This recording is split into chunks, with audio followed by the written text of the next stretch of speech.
Good evening, everybody. Today I want to show you guys how I like to do asparagus. So let's have a look.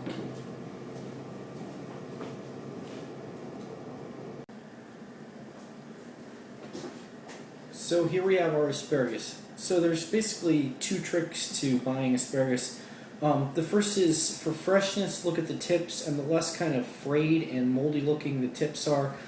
Like this here would be a good one that looks fresh. This one is starting to kind of blacken and fray on the end. Get them to look more like this. The second thing is the thinner the better. This was the best that I could do. Sometimes you can get pencil thin asparagus, but the thicker they are, the tougher and more fibrous they are. So we want them to be more tender.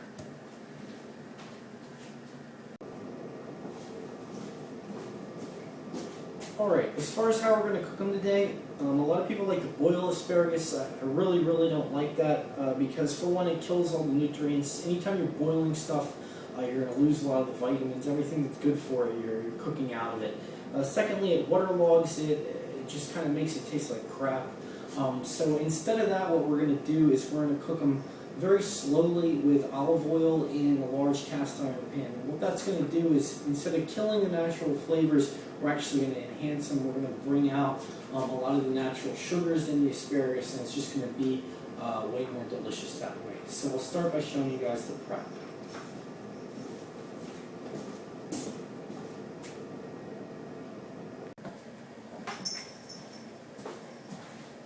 Alright, as far as the prep, I got the asparagus, some garlic here, and some thyme. There are a couple different ways to do asparagus. A lot of time in restaurants you'll see just the asparagus tips, which is the most tender, delicious part of it, but then you kind of waste a lot. The other way to do it is people will like to just hold both ends of it and break it, and then where it naturally breaks, people say this part is tough and fibrous and hard to chew, whereas this part is not. So that's another way to do it. The thing is, the inside of this is still edible. A lot of time if we're buying nice groceries, we want to get our money's worth. So my feeling is that the best way to do that is to start and just take the ends off, because the ends can get you can get dirt in there and stuff that you don't like, and it can be super tough down there. So I'm just going to start by taking the end off, and then we're actually going to peel the last couple inches of the asparagus. And then what that's going to do is, this part here that we would have broken off, the inside is still tender. So all we're doing here by peeling it is we're just removing the outside, the part that's tough and more difficult to chew, and then we're going to keep the inside, which is nice and tender and easier to eat. So I'm going to go ahead and do them all like that. Whenever you're prepping stuff, it's good to kind of break stuff down into one task at a time, kind of like division of labor, I guess. So you want to start and do the ends, rather than cutting that and then peeling it individually. Go ahead and cut the ends off of all these, and as you can see, there's less wasted motion. I'm not having to switch and pick up a different implement. I keep the knife in my hand, and I do one thing at a time. So I'm going to go ahead and cut all of the tips off like that, and then when I'm done all of those, then I'm going to go ahead and go back and peel them, and I'll show you guys what that looks like.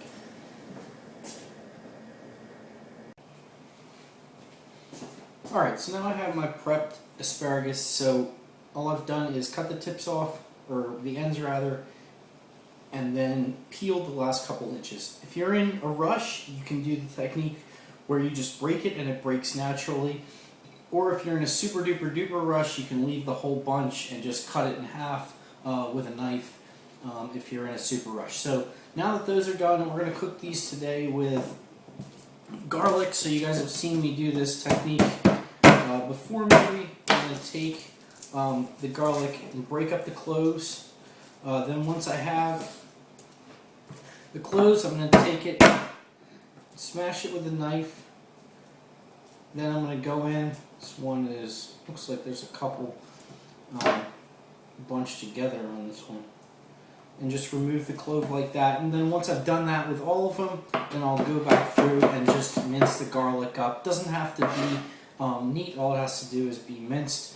So I'm just going to do that with the garlic. And then the other thing, thyme, fresh thyme is a really nice herb to use with tons of different vegetables. So what I'm going to do with this is just take it and try to pick off.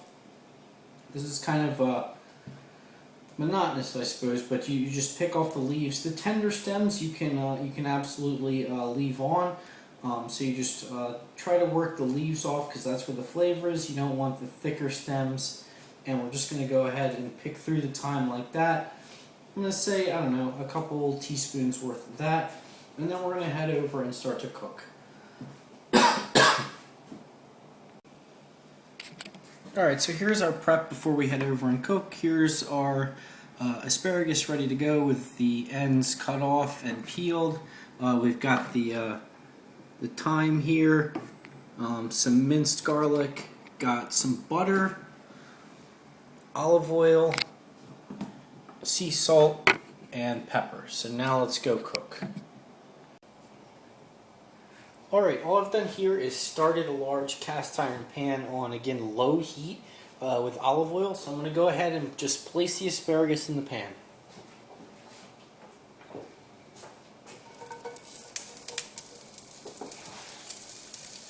And you can hear it start to cook a little. And all we're going to do is go ahead and cook these. We can turn them every once in a while and play with them in the pan a little. And I'm going to cook these for, I'm going to say, around 10 minutes or so.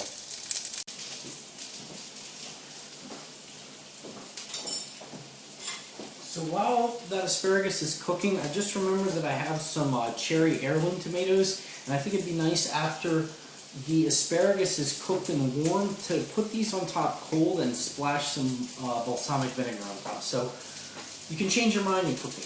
It's not, always hard and fast. It's okay to improvise. It's okay to remember that you have stuff. It's okay to try stuff. So all I'm going to do is just cut these in half and set them aside.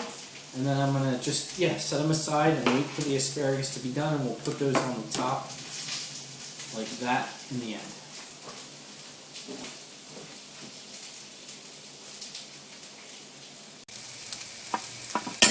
Alright guys, so this is after about actually 5 or 6 minutes. I want to go ahead and add some of our garlic. I'm going to go ahead and add all of our minced garlic. And then I'm also going to add just a touch of sea salt to start to bring out the flavor. And cracked black pepper. And then we'll just kind of work those around. And we'll just let that continue to go for, about, let's say 5 or so more minutes. Alright guys, so after a few more minutes, you can see we're starting to get some color on the asparagus and the garlic also. So we're going to add 2 more things now. The first thing that we're going to add is about a big tablespoon of butter. The reason that you add the butter closer to the end is that it won't brown and break down as much. It'll stay fresh, and we're really adding it more as a flavoring agent rather than as a cooking medium like the olive oil. So I'm going to go ahead and work that around. And then the other thing that we're going to add is thyme. So I'm going to add it at the end so that we bring out a little bit of the flavor with the heat, but that we're not going to cook it to death. And I'm just going to work these around for, I'm going to say, a minute, no more than a minute, and then we're going to go ahead and plate this up with the tomatoes. Alright, so I'm going to start plating these up.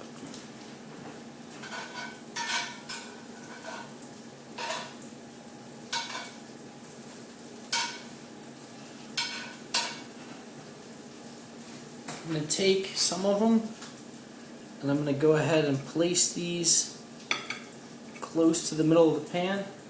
Or the plate, rather.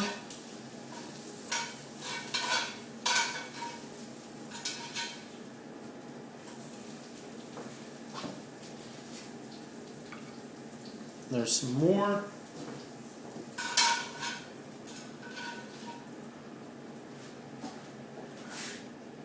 And some more. I talk about this a lot, but with presentation, just getting stuff in the middle of the plate makes a huge difference.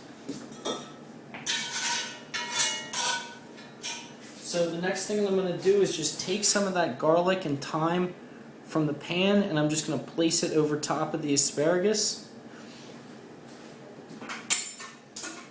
And then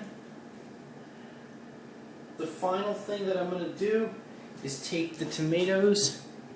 We can try to make this nice. So, you know, do it with love. Place some tomatoes on the plate like that. And then the final thing, we're going to just do a touch of balsamic.